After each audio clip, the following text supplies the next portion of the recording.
Salut à tous, bienvenue sur Auto Hebdo. On est, vous l'aurez reconnu évidemment, dans le paddock des 24 heures du Mans. Et vous le voyez derrière nous, c'est Alpine qui a réalisé le meilleur temps de la séance qualificative. On vous expliquera toutes les spécificités de ces qualifications aux 24 heures du Mans. À mes côtés, Cyprien Juillard, Mathieu Chambenois. On a suivi évidemment toute cette séance qualificative. Et Ferdinand Habsbourg, Cyprien, qui réalise le meilleur temps de cette première séance qualif. Ça ne veut pas dire qu'Alpine partira en pôle. Non, ça ne veut pas dire qu'Alpine partira en pôle. On peut dire que c'est un peu une petite surprise. Même si, au final, au fil de cette séance, il y a eu quand même plusieurs pilotes, plusieurs constructeurs qui ont montré qu'ils étaient capables de prendre le meilleur temps. On a vu les BMW, notamment la numéro 20 avec René Rast qui était au volant. On a vu les Cadillac, la 101. Surtout les Cadillac de Wayne Taylor Racing. Il faut aussi rappeler que les Cadillac, par exemple, en essai libre 1, elles avaient fait première, deuxième et quatrième. Oui. À prendre vraiment au sérieux. Là, on les a sentis capables de prendre le meilleur temps à plusieurs reprises. On les a sentis vraiment très proches de ce niveau-là. Et c'est vraiment sur le gong que Ferdinand Habsbourg est venu prendre le meilleur temps. C'était assez sympa. Il y a eu des belles images dans le garage Alpine. C'est en effet pas une pole position, mais c'est déjà un premier signal assez positif pour Alpine, pour, on le rappelle, son dernier roman aussi. Exactement, et je vous propose justement qu'on retrouve Ferdinand Habsbourg à l'interview, juste à sa descente de voiture, après avoir réalisé le meilleur temps de ses qualifications. It was so much fun, you know.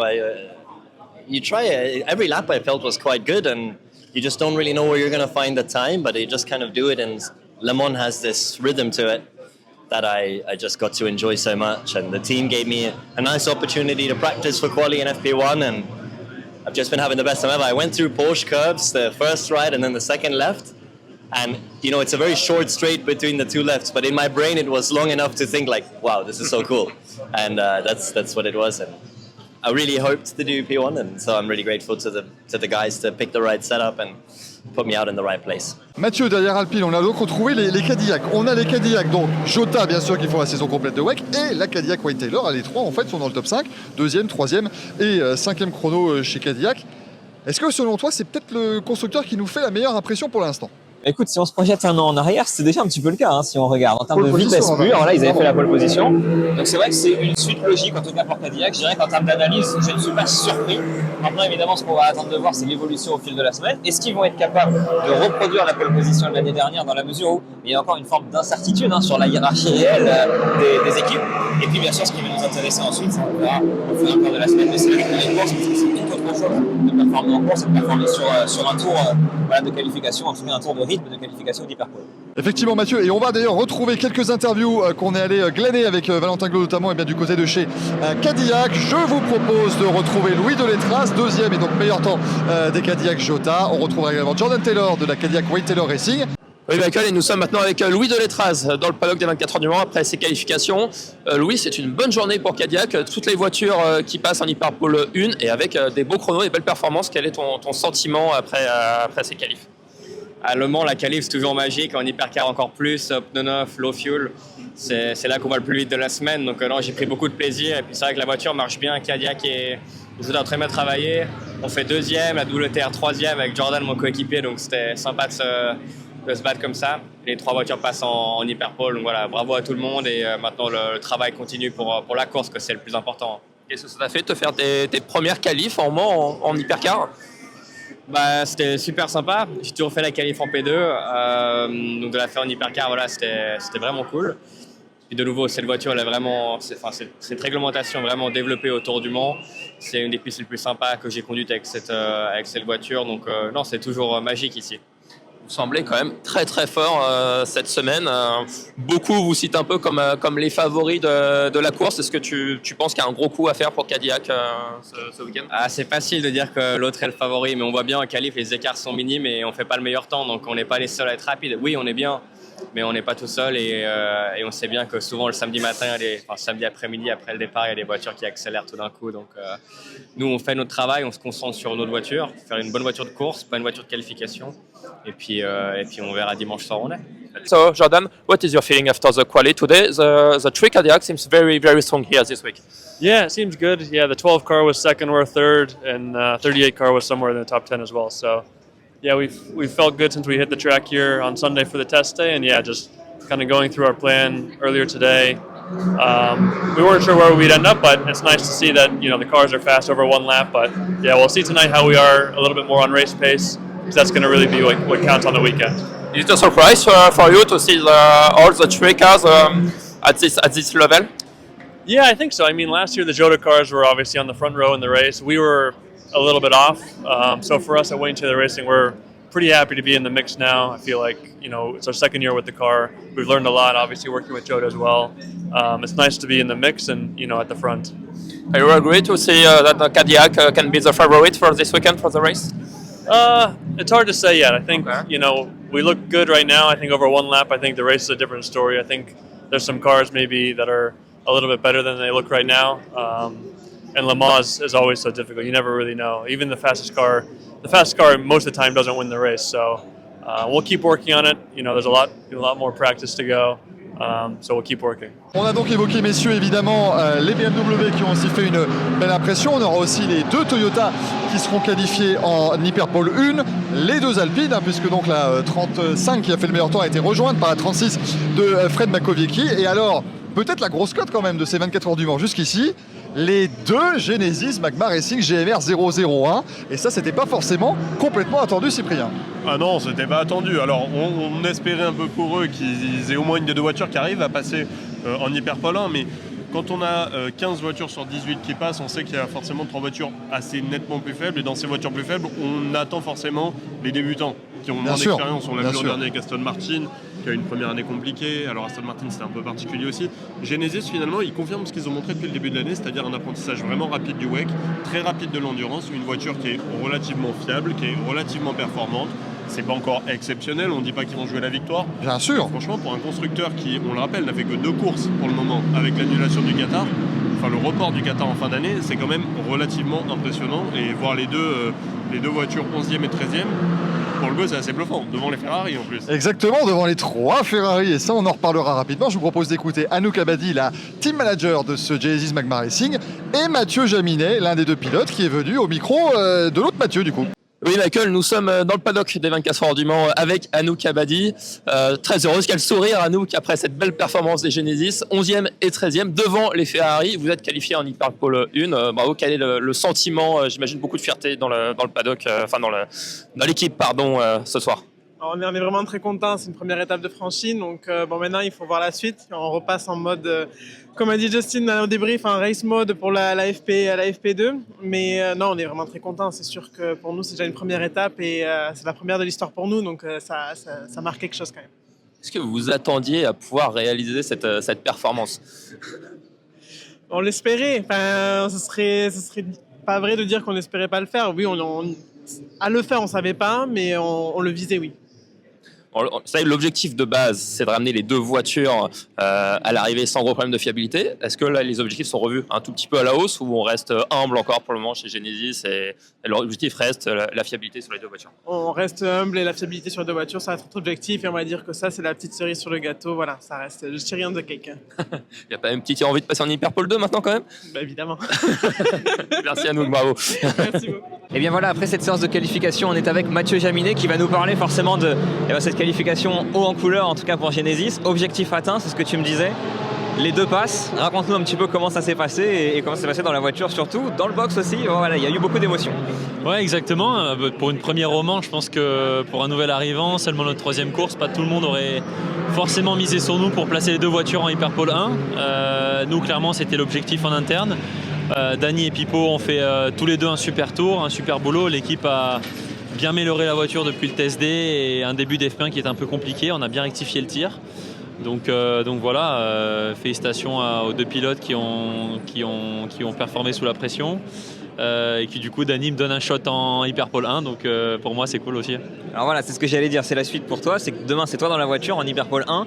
Comment ça va se passer? Quel est le plan? Est-ce que vous avez déjà identifié des points sur lesquels travailler encore pour améliorer la voiture? Ouais, je pense qu'il y a toujours des petits points d'amélioration. Bon, forcément là on est un peu chargé que la journée, il faut préparer aussi les FP2, les essais de nuit. Donc je pense que le débrief il aura vraiment lieu dans la nuit et après demain matin par toute l'équipe technique.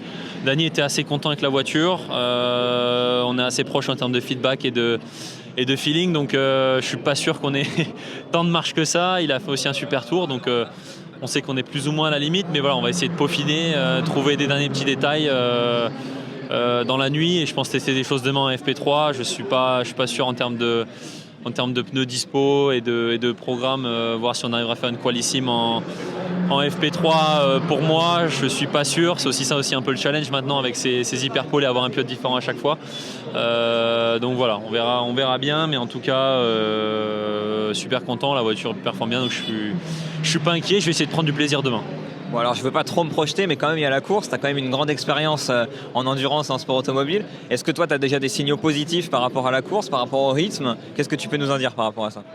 Non, mais je dirais que comme depuis le début de la semaine et depuis le TSD, on est, je pense, à certains moments assez surpris par notre rythme, dans le bon sens du terme. On est parfois proche, des fois un peu plus loin, donc c'est toujours difficile à lire parce que tu sais pas vraiment ce que les autres voitures font et les autres teams. C'est sûr qu'il y a 2 ou 3 marques qui se détachent, je pense, dans le groupe de devant, mais pour nous, voilà, c'est d'avoir une course propre, pas de soucis techniques. Et après, je pense qu'on a peut-être le rythme, voilà, aux alentours de la 10e place, un peu mid-pack. Si on arrive à jouer, voilà, entre 10 et 12, pour nous, ça serait déjà une belle réussite. Pour seulement la 3e course de la voiture, premier Le Mans, ça serait quand même assez exceptionnel. Bon, alors dernière question, plus portée sur le plaisir d'être ici. Ça y est, Genesis est enfin au Mans. C'était quand même un objectif, un gros marqueur.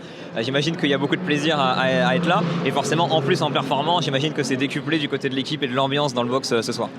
Oui, non, clairement, je pense que Cyril et tous les gens du management, et j'espère aussi en Corée, sont très heureux de ce résultat. On attend pas mal de personnes de Hyundai qui vont venir nous rendre visite et de Genesis ce week-end. Donc voilà, avoir au moins une qualif qui s'est bien passée, et je pense une relation préparation de course aussi, c'est quand même top. Et leur faire découvrir le sport auto, premier Le Mans. Et après, pour les pilotes, revenir ici en tant que Français, c'est toujours top pour l'ambiance. Les gens sont exceptionnels, on a énormément de fans.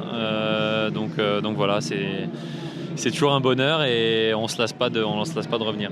Ouais, en tout cas, merci de nous avoir accordé du temps. Au niveau de l'ambiance, on espère évidemment te retrouver dimanche avec une belle réussite et un bon résultat, bien sûr. Merci encore, Mathieu, de nous avoir rejoints. Et d'un Mathieu à l'autre, je me retourne du coup vers notre ami Mathieu Chambenois, puisque toi tu suis cette semaine Aston Martin avec la Valkyrie. Les 2 Valkyries sont également en Hyperpole 1 et franchement, il s'est passé pas mal de temps en début de séance, on étaient même aux 2 premières positions. Je vais pas dire que j'y ai cru. Complètement, il était en fusion. C'est pour tout vous dire, il était en fusion. Ouais, c'est vrai que quand tu as vu les 2 premières et deuxième, vraiment c'était stop the count. Arrêtez là. Et je voyais que ça tenait surtout, et c'était ça qui m'impressionnait. Parce que tout le monde venait se mettre derrière la 007 qui avait fait le meilleur temps à ce moment-là.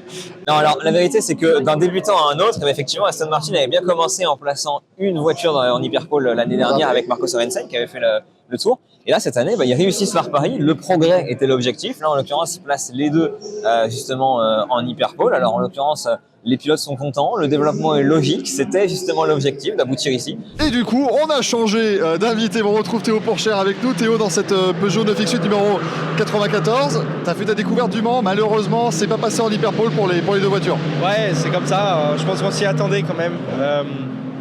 Après, le Mans, c'est tellement long. C'est tellement spécial, le plus important c'est la course, donc on va là maintenant se focus sur la course à 100%.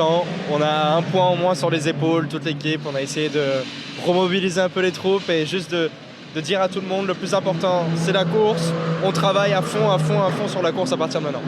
Et Théo, tu vas pouvoir justement dans quelques instants faire tes premiers tours, en tout cas au soleil couchant et peut-être même de nuit au Mans. Comment est-ce que tu appréhendes ça? Ouais, moi je vais commencer à 22h, donc il fait encore assez jour, je suis assez surpris. Non, c'est dans une demi-heure, il devrait commencer à faire sombre, mais c'est vraiment le meilleur moment pour moi. J'adore rouler de nuit au Mans.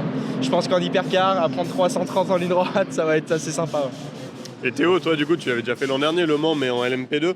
Maintenant que tu vois un peu comment ça se passe sur place, est-ce que tu sens des différences? Est-ce que tu avais par exemple plus de pression avant de rouler, plus de visibilité, plus de demandes, peut-être de partenaires, de médias, etc. Oui, c'est sûr. Après, en plus, en représentant Peugeot quand même, une marque française qui a déjà gagné les 24 heures du Mans, il y a de la pression, il y a beaucoup de pression. Il y a eu de la déception après la qualif, on l'a ressenti, c'est pas comme en LMP2 l'an dernier, là on représente quand même un constructeur, donc c'est différent. Mais comme j'ai dit, maintenant on est focus sur la course et on va se faire plaisir. Merci beaucoup Théo, et puis on va retrouver Emmanuel Esnault, justement le team principal du team Peugeot Total Energy. Of course it's extremely frustrating to move from competitor for the pole in Imola and Spa and for the home race. To be 2/10 per kilometer away from the pace. So it's extremely frustrated, but that's racing. So We don't give up. We've got a race to prepare. Qualifying is not everything, of course, but it's, of course, you can imagine. How do you explain that you were pole contender a few weeks ago and in that situation again? We are in World Endurance Championship. Et évidemment, on n'a pas encore évoqué Ferrari, les vainqueurs de l'an dernier. La Ferrari du Euro 83 de Robert Kubica, Yifeye et Phil Hanson est éliminée. Elle partira 17e de ces 24 heures du Mans. Évidemment, c'est pas la position de départ qui compte sur 24 heures, c'est la position d'arrivée. Je pense qu'on est d'accord, messieurs. Mais ça reste quand même une surprise, sachant que les deux autres, la 50 et la 51, sont passés de justesse en Hyperpole 1. Oui, en fait, quand on est les tenants du titre, forcément, on attend plus que ça. On attend minimum une Hyperpole 2 pour le coup, voire encore mieux. Là, c'est sûr que c'est une grosse déception. Maintenant, on est sur une course de 24 heures, on est sur une course très particulière. On l'a vu l'an dernier avec la Porsche de Kevin Estre, par exemple, qui avait été disqualifiée des qualifications, qui est remontée, en effet. Je crois qu'au bout d'une demi-heure, elle était déjà au port du top 10, voire dans le top 10. Oui, tout à fait. Donc, on peut croire à ces remontées-là. Maintenant, ce qui est plus inquiétant de la part de Ferrari, c'est qu'au-delà de la 83, tu l'as un peu soulevé, Michael, le résultat global, il n'est pas bon. La vitesse globale montrée, elle n'est pas là. Et ça, pour le coup, c'est un peu une surprise parce qu'on a rarement vu les Ferrari ici au monde depuis leur retour en 2023 autant en galère. Donc forcément, il y a des raisons de s'inquiéter pour eux. Et c'est difficile parce qu'évidemment, dans le paddock, on croisera toujours des gens qui pensent que certains se cachent un peu, retiennent leur coup, mais quand on arrive à passer de justesse en Hyperpole et à en avoir une qui ne se qualifie pas, c'est que forcément on a aussi un peu tenté quand même de chercher de la performance. En fait, je pense que c'est tellement serré aujourd'hui. À un moment, on avait quand même 9 voitures en 3 dixièmes à un moment pendant les qualifications. Il faut se rendre compte que cette marge de manœuvre qu'ont les équipes, alors peut-être qu'elle se joue à 1 ou 2 dixièmes, mais pas autant, pas plus que ça. Et Ferrari, je pense très sincèrement qu'ils ne vont tirer aucun avantage, en tout cas avec la 83 à partir de 17e, et ils ne vont tirer aucun avantage non plus avec la 50 et la 51 à jouer avec le feu comme ils l'ont fait jusqu'au bout. Parce que si Malte Jacobsen ou si Stoffel Van Dorn chez Peugeot réussit un super dernier tour, passe devant eux, ils les mettent dehors. Il y en a deux qui sortent, bien sûr, ouais, donc c'est très compliqué. Effectivement, tout continuera dans ces 24 heures du Mans et ce sera encore bien long. La séance d'essai de nuit, 22h minuit, eh bien, elle aura lieu pendant que vous regarderez cette vidéo, quand elle arrivera sur les internets, bien évidemment. Demain, encore une autre séance d'essai libre ce jeudi avant les 2 Hyperpoles. On vous explique depuis tout à l'heure qu'il y a donc un système de qualification. Donc là, les 15 premiers sont qualifiés pour l'Hyperpole 1, où un autre pilote que ceux d'aujourd'hui devra prendre le volant. Et les 10 premiers iront en Hyperpole 2, où le 3e pilote prendra le volant pour déterminer ensuite qui aura la pole position de ces 94e 24 heures du Mans. Et puis, il faut quand même rajouter, Michael, parce qu'on n'en a pas parlé depuis le début, il n'y a pas que les hypercars. Il y a quand même le LMP2 et le LMP3. Et au LMP2, c'est Dorian Pain, avec Duquesne qui a signé le meilleur temps des qualifications devant Kevin Estre. Voilà, donc la France, encore une fois, était très très bien représentée. Et en LMGT3, petite surprise, mais là ce sont donc les pilotes bronze qui roulent dans cette première partie des qualifications et c'est un certain Peter Dempsey, le pilote irlandais, qui a réalisé le meilleur chrono. Peter Dempsey, il faut savoir qu'il a gagné à Indianapolis en Indy Lights il y a 13 ans et que depuis, il n'avait pas vraiment touché un volant de course. Le garçon a gardé un sacré coup de volant. Merci beaucoup Cyprien, merci beaucoup Mathieu de m'avoir accompagné. Merci à vous de nous avoir suivis. Merci à Valentin Glo également et à Hugues Derkel qui sont allés glaner quelques interviews. Et vous suivez évidemment les 24 heures du Mans toute la semaine sur autohebdo.fr.